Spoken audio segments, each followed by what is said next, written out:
Kimin yasasan oğlum yasın, götürürsün kakındasan dasını. Enterken mor çıtan yerin kasın, yollar kötülrektir sakından oğlum. Çenep uzatmasan yorgunu ayağa,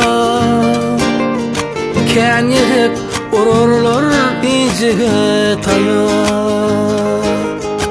Bilyene yerkege ağlamak ayağa, acı yaş kurudur kökünden oğlum. Oğlum, oğlum, acı yaş kurudur kökünden oğlum. Oğlum, oğlum,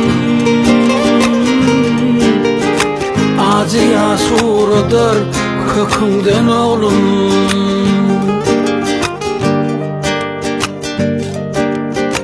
Büyüdü bahaneler sararsa yaprak, tenip düşen yerem borgara toprak.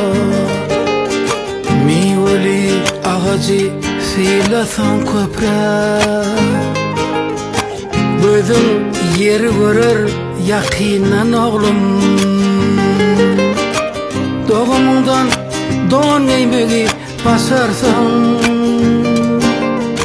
her yetene elin sermem yasarsın. Bir gün mesela ayın günün yasaysa,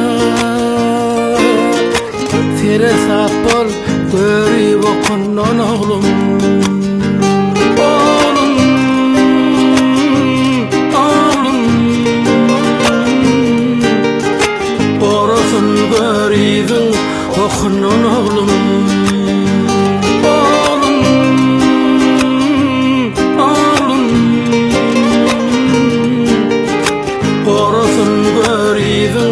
Okunun oğlum, bunu halal zat levizdir leviz.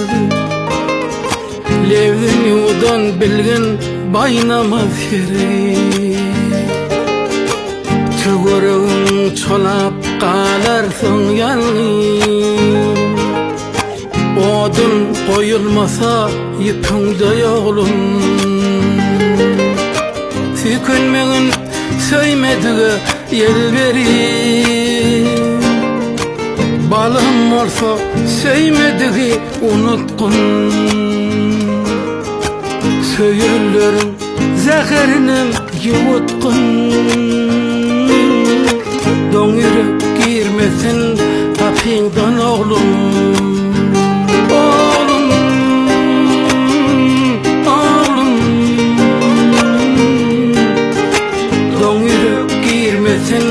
Kapından oğlum, oğlum,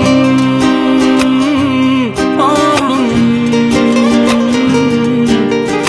orasın görübün okunun oğlum.